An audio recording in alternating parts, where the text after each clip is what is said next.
Halo, Assalamualaikum warahmatullahi ta'ala wabarakatuh. Ketemu lagi di channel Indra Edu. Untuk hari ini kita akan belajar membahas modul pedagogik guru belajar seri P3K tentang materi teori belajar. Nah, modul ini yang disiapkan oleh Kementerian Pendidikan dan Kebudayaan untuk bahan persiapan seleksi P3K di tahun ini, di tahun 2021 ini. Baik, seperti biasa, teman-teman jangan lupa tekan tombol subscribe-nya, like juga komen, dan boleh share kepada teman-temannya, supaya kita semua bisa menebar manfaat yang lebih banyak lagi. Nah, di dalam pembelajaran yang pertama yaitu tentang teori belajar, di mana ada kompetensinya. Setelah mempelajari keseluruhan materi pada pembelajaran teori ini, Anda diharapkan dapat menerapkan teori belajar dalam pembelajaran untuk mendukung tugas keprofesionalan dalam merancang dan melaksanakan pembelajaran secara yang mendidik agar membangun sikap karakter Indonesia, itu pengetahuan dan keterampilan peserta didik. Nah, itu kompetensi yang diharapkan setelah kita mempelajari modul pembelajaran 1 tentang teori belajar ini.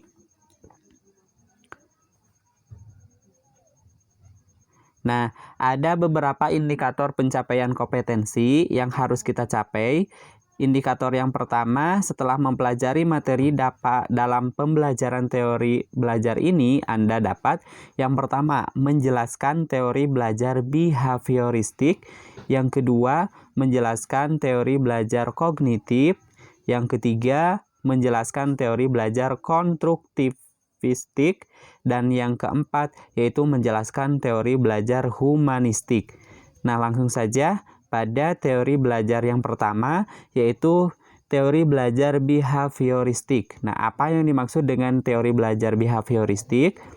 Teori belajar behavioristik menyatakan bahwa belajar adalah perubahan tingkah laku. Jadi sekali lagi, berdasarkan teori behavioristik menyatakan bahwa belajar itu merupakan perubahan dari tingkah laku. Tingkah laku siapa? Yaitu peserta didik. Nah, seseorang dianggap belajar jika ia telah mampu menunjukkan perubahan tingkah laku. Pentingnya masukan atau input yang berupa stimulus dan keluaran atau output yang berupa respon. Nah, jadi apa yang dimaksud dengan stimulus? Stimulus itu adalah sesuatu apa saja yang diberikan oleh guru kepada peserta didik, dan yang dimaksud dengan respon itu berupa reaksi. Reaksi itu dari siapa? Yaitu dari peserta didik tentunya. Nah, reaksi atau tanggapan yang dihasilkan oleh peserta didik terhadap stimulus yang diberikan oleh guru. Nah, itu yang dimaksud dengan teori behavioristik. Jadi inti dari teori behavioristik ini yaitu perubahan tingkah laku. Nah, seseorang dianggap belajar jika telah mampu menunjukkan perubahan tingkah laku, yaitu adanya stimulus dan respon. Jadi stimulus itu yang diberikan oleh guru, sedangkan respon itu yang tanggapan atau reaksi dari peserta didik setelah diberikan stimulus dari gurunya. Nah, lalu penguatan atau reformance adalah faktor penting dalam belajar. Nah, kenapa faktor penting penguatan ini dalam belajar, dalam teori belajar behavioristik? Kita harus tahu pengertiannya, yaitu penguatan adalah apa saja yang dapat memperkuat timbulnya respon. Bila penguatannya ditambahkan positif reinforcement, maka respon akan semakin kuat. Demikian pula jika penguatan dikurangi atau negatif, maka respon juga akan menguat, ya. Jadi berdasarkan teori ini harus ada penguatan, di mana penguatan itu merupakan faktor penting dalam belajar. Ketika penguatannya itu ditambahkan positif oleh guru, maka responnya pun akan semakin kuat.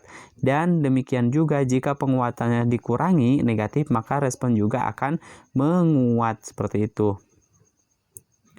Nah, aplikasi teori ini dalam pembelajaran bahwa kegiatan belajar ditekankan sebagai aktivitas mimetik yang menuntut peserta didik untuk mengungkapkan kembali pengetahuan yang sudah dipelajari. Penyajian materi pelajaran mengikuti urutan dari bagian-bagian ke keseluruhan. Pembelajaran dan evaluasi menekankan pada hasil, dan evaluasi menuntut suatu jawaban benar. Jawaban yang benar menunjukkan bahwa peserta didik telah menyelesaikan tugas belajarnya. Nah, apa atau bagaimana aplikasinya atau penerapannya bahwa teori behavioristik ini dalam kegiatan pembelajaran?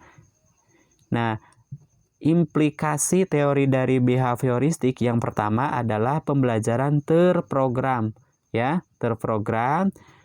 Nah, pembelajaran terprogram melibatkan beberapa prinsip pembelajaran. Dalam pembelajaran terprogram, materi dibagi menjadi frame-frame secara berurutan, yaitu setiap frame memberikan informasi dalam potongan kecil yang dilengkapi dengan tes yang akan direspon oleh peserta didik. Nah, biasanya program pembelajaran terprogram ini sering atau biasa dilakukan oleh guru-guru zaman dulu gitu ya, atau guru-guru kita pada zaman dahulu. Biasanya ini masih bersifat pembelajaran terprogram ini. Nah, kegiatan pembelajaran terprogram ini yaitu masih bersifat konvensional. Nah, yang kedua yaitu pembelajaran dengan PowerPoint. Nah, pembelajaran dengan PowerPoint ini merupakan salah satu implikasi atau penerapan teori behavioristik dalam kegiatan pembelajaran yang modern ya. Yang modern yaitu pembelajaran dengan PowerPoint. Nah, dengan pembelajaran PowerPoint ini cenderung terjadi satu arah. Kenapa cenderung terjadi satu arah? Karena materi yang disampaikan dalam bentuk PowerPoint disusun secara rinci dan bagian-bagian kecilnya saja atau intinya saja yang ditulis dalam PowerPoint tersebut atau disajikan dalam PowerPoint tersebut. Nah, yang ketiga, implikasi teori behavioristik dalam kegiatan pembelajarannya itu pembelajaran dengan menggunakan multimedia.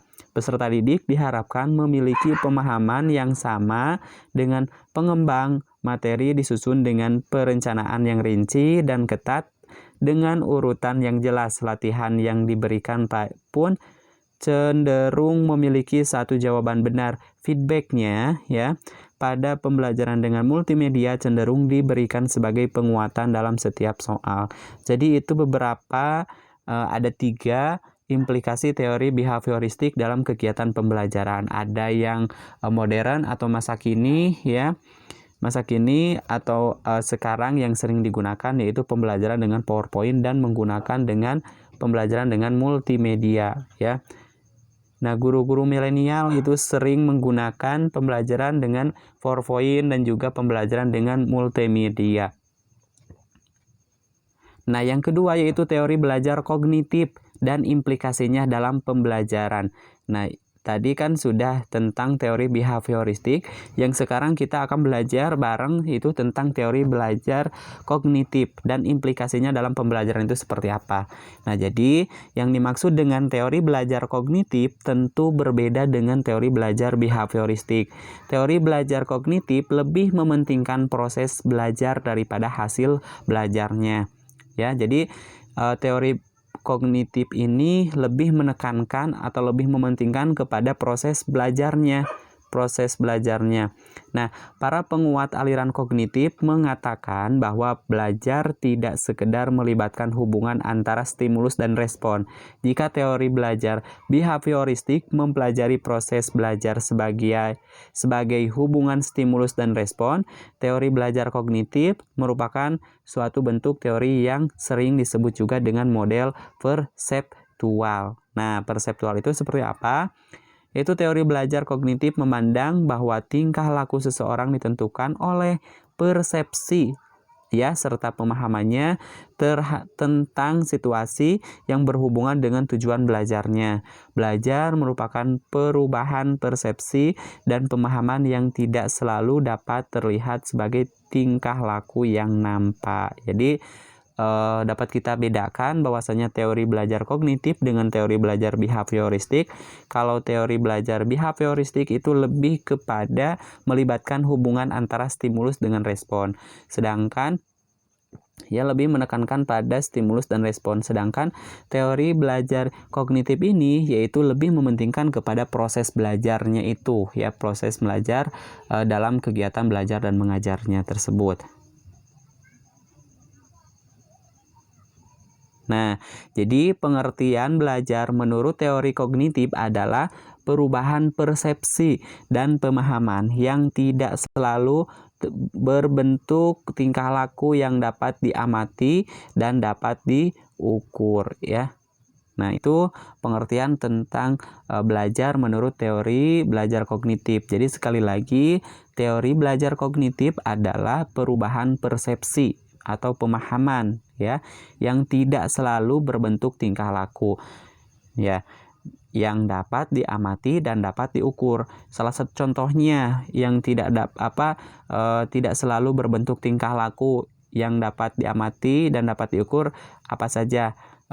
Kalau ini tingkah laku itu lebih kepada sikap. Nah, selain dari sikap, yaitu pengetahuan atau pemahaman peserta didik terhadap materi-materi yang sedang dipelajari, ya, atau sudah dipelajari, itu bisa diukur dengan cara apa? Itu dengan cara tes, ya, dengan ulangan dan yang lain-lain. Nah, selama kegiatan pembelajaran berlangsung, keterlibatan peserta didik secara aktif amat dipentingkan, yaitu untuk menarik minat dan meningkatkan retensi belajar perlu mengkaitkan pengetahuan baru dengan struktur kognitif yang telah dimiliki peserta didik. Materi pelajaran disusun dengan menggunakan pola atau logika tertentu, ya. Pola atau logika tertentu dari sederhana ke yang kompleks, ya, dari yang mudah ke yang tersulit, ya. Nah, perbedaan individual pada diri peserta didik itu perlu diperhatikan. Kenapa perlu diperhatikan? Yaitu karena faktor ini sangat mempengaruhi keberhasilan belajar peserta didik. Jadi kita sebagai guru harus bisa membedakan mana peserta didik yang pemahamannya itu langsung paham, ya, atau pemahaman peserta didik itu yang sedikit lambat memahaminya. Nah, kita harus bisa membedakan dalam kegiatan pembelajaran tersebut, ya. Kenapa harus bisa membedakan? Ya, karena faktor tersebut itu sangat mempengaruhi proses belajar peserta didik, ya. Jadi dalam penyampaian materinya kita harus perlu diulang lagi atau misalkan tidak perlu, ya, seperti itu. Nah, implikasinya atau penerapan teori kognitif dalam kegiatan pembelajaran ada 3 pendapat, gitu ya, para ahli yang menyatakan tentang teori kognitif ini.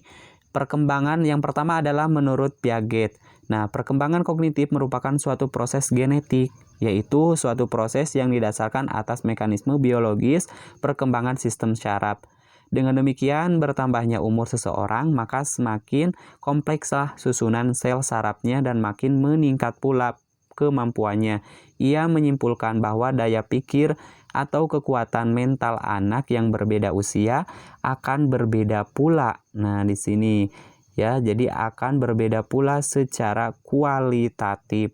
Menurut Piaget, proses belajar terdiri dari 3 tahap, yakni asimilasi, akomodasi, dan ekuilibrasi atau penyeimbangan. Jadi menurut Piaget ini bahwasanya kegiatan belajar itu dapat dilihat dari bertambahnya usia. Jadi semakin usianya bertambah, mulai dari kecil, misalkan dari anak TK, itu pemahamannya itu berbeda dengan pemahaman anak SD, anak SMP, anak SMA, ya. Jadi menurut Piaget ini lebih menekankan kepada usia. Nah, kalau kita sekarang lihat menurut pendapat Brunner. Nah, Brunner mengembangkan teorinya yang disebut free discovery learning. Teori ini menjelaskan bahwa proses belajar akan berjalan dengan baik dan kreatif jika guru memberi kesempatan ke peserta didik untuk menemukan suatu aturan terhadap konsep, teori, definisi, dan sebagainya melalui contoh-contoh yang menggambarkan atau mewakili aturan yang menjadi sumbernya. Peserta didik dibimbing secara induktif untuk mengetahui kebenaran umum. Jadi kalau menurut Brunner ini yaitu harus dalam kegiatan belajar itu harus ada free discovery learning, yaitu harus ada kegiatan menemukan gitu ya, menemukan atau memecahkan suatu permasalahan dan dipecahkan oleh bersama-sama, itu baik dari peserta didik dan peserta didik atau dibantu juga oleh guru itu ya, yang menggambarkan atau mewakili aturan yang menjadi sumbernya. Peserta didik dibimbing secara induktif untuk mengetahui kebenaran umum. Nah, dengan adanya kebenaran umum maka harus ada free discovery learning ya. Discovery learning itu kan menemukan, mencari ya, seperti itu, memecahkan. Nah, kalau menurut Ausubel, peserta didik akan belajar dengan baik jika isi pelajarannya instruksional konten sebelumnya didefinisikan dan kemudian dipresentasikan dengan baik dan tepat kepada peserta didik. Dengan demikian mempengaruhi pengaturan kemajuan belajar peserta didik. Jadi kalau menurut Ausubel bahwasanya peserta didik akan belajar dengan baik ya apabila isi pelajarannya itu benar-benar dipahami ya, kemudian dipresentasikan dengan baik dan tepat kepada peserta didik yang lainnya. Seperti itu. Nah, yang ketiga adalah teori belajar konstruktivistik dan implikasinya dalam pembelajaran. Nah, pandangan konstruktivistik yang mengemukakan bahwa belajar merupakan usaha pemberian makna oleh peserta didik kepada pengalamannya melalui asimilasi dan akomodasi yang menuju pada pembentukan struktur kognitifnya, memungkinkan mengarah kepada tujuan tersebut. Oleh karena itu, pembelajaran diusahakan agar dapat memberikan kondisi terjadinya proses pembentukan tersebut secara optimal pada diri peserta didik. Peserta didik diberikan kesempatan untuk mengembangkan ide-idenya secara luas. Nah, itu berdasarkan teori belajar konstruktivistik dan implikasinya pada pembelajaran. Nah, implikasi atau penerapan teori belajar konstruktivistik dalam pembelajaran. Nah, sementara peran guru dalam belajar konstruktivistik adalah membantu agar proses pengkonstruksian pengetahuan oleh peserta didik berjalan dengan lancar.